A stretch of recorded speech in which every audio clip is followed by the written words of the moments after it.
Hello guys. तो इमामी के quarter four के रिज़ल्ट आ गए हैं, जो कि क्वार्टर फोर के रिज़ल्ट हैं 2023 के।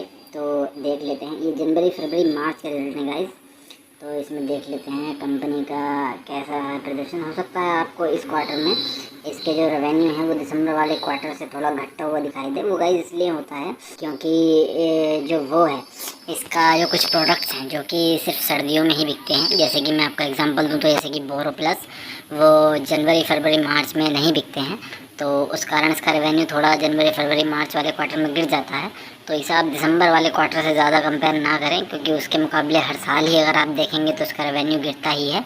आप इसे कंपेयर करना चाहें तो आप इसे पिछले साल वाले यानी कि 2022 वाले मार्च वाले क्वार्टर से कंपेयर करें तो आपको जो है अच्छा एस्टिमेट देखने को मिलेगा। जैसे कि हम देख लेते हैं इसका, अगर हम रेवेन्यू की बात करें तो इस क्वार्टर में इसका रेवेन्यू आया है 849 करोड़ यानी कि 849 करोड़ का आया है। और जो कि पिछले इसके दिसंबर वाले क्वार्टर में था 989 करोड़ का। लेकिन अगर हम 2022 वाले यानी कि मार्च वाले क्वार्टर की यानी कि इस वाले क्वार्टर की बात करें तो इसमें इसका रेवेन्यू था 798 करोड़ का। तो अगर आप देखेंगे तो ईयर ऑन ईयर तो इसमें 51 करोड़ की जो है वो अपसाइड देखने को मिल रही है।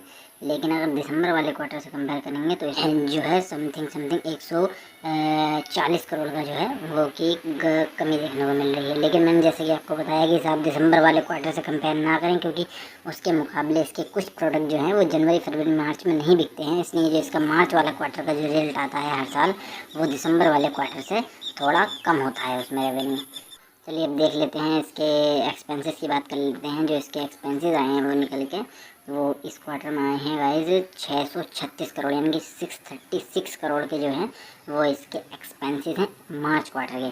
और अगर हम दिसंबर क्वार्टर में देखें तो वो 688 यानी 688 करोड़ यानी कि 688 करोड़ के जो है वो इसके जो खर्चे थे, यानी कि इसके जो खर्चे थे वो 688 करोड़ के थे दिसंबर क्वार्टर में। और अगर पिछले साल के मार्च क्वार्टर की बात कर लें तो वो 604 करोड़ यानी 604 करोड़ के जो है वो एक्सपेंसेस थे पिछले 2022 वाले मार्च क्वार्टर में। तो अगर देखें तो ईयर ऑन ईयर तो इसके अंदर जो है वो खर्चों में जो है बढ़ोतरी होती हुई दिखी है, लेकिन क्वार्टर ऑन क्वार्टर इसके खर्चों में कमी आती हुई दिखी है।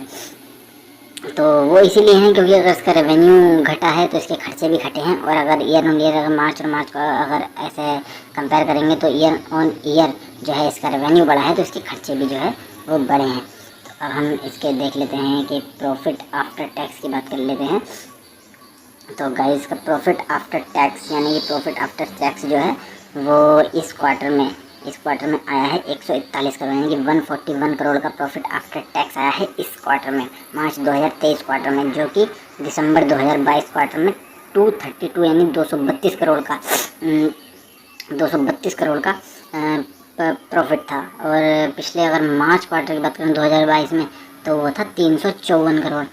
अब आप सोच रहे होंगे कि इसके अंदर जो है वो पिछले मार्च क्वार्टर में जब रेवेन्यू कम था तो प्रॉफिट इतना ज़्यादा कैसे आया था 354 करोड़, और इस बार 141 करोड़ आया है, जबकि दिसंबर क्वार्टर में प्रॉफिट भी रेवेन्यू भी इतना ज़्यादा था तब भी उसका प्रॉफिट इतना नहीं आया था। तो आप गाइस में देखिए इसके अंदर जो है वो 2022 वाले मार्च क्वार्टर में एक टैक्स का एडजस्टमेंट था 230 करोड़ का। 230 करोड़ का जो था वो टैक्स का एडजस्टमेंट था। अगर उसे निकाल दिया जाए तो इसके जो अगर हम कहें तो इसके जो पिछले मार्च वाले क्वार्टर में 120 करोड़ का प्रॉफिट था। अगर आप अब उससे इसे कंपेयर करेंगे तो आपको देखेंगे कि 21 करोड़ की बढ़ोतरी है जो कि प्रॉफिट में है। तो इसलिए मुझे लगता है कि इमामी अपने रिजल्ट पे जो है वो पॉजिटिव ही रिएक्ट करेगा।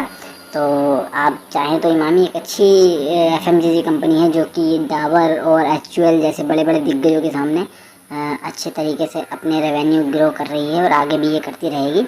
इसके बहुत अच्छे प्रोडक्ट्स हैं और ये बाकी जो एफएमसीजी कंपनी है उसके मुकाबले बहुत ज़्यादा डिस्काउंट पे अवेलेबल है। आप देख सकते हैं इसका पी जो है वो बाकियों के मुकाबले जो है वो कम है।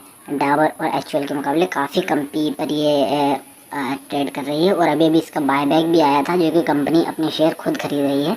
तो अगर कंपनी अपने शेयर खुद खरीद रही है तो यानी ये कंपनी अच्छी है और वो तभी अपने कंपनी के शेयर खुद खरीद रही है। अगर कंपनी में कुछ कमी होती है, कुछ खराबी होती है तो प्रमोटर कहीं भी अपने शेयर खुद नहीं खरीदते बल्कि वो अपने शेयर बेचने की सोचते हैं।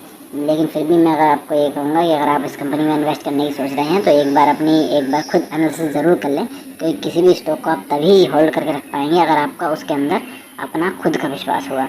तो गाइस बस यही कहूँगा। और चलिए चलते चलते इसका EPS देख लेते हैं।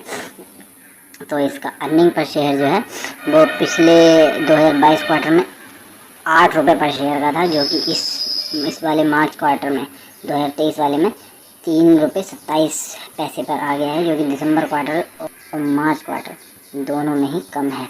तो हम ये कह सकते हैं कि पिछले मार्च क्वार्टर में टैक्स का एडजस्टमेंट था, इसलिए उसका EPS बहुत ज़्यादा बढ़ गया था। लेकिन अगर हम देखें तो इसका पिछले दिसंबर क्वार्टर से भी कम है, वो इसीलिए को इसका जो रेवेन्यू है वो भी कम हुआ है। बस गाइस, तो फिर अगले रिजल्ट में मिलते हैं, तब तक के लिए गुड बाय।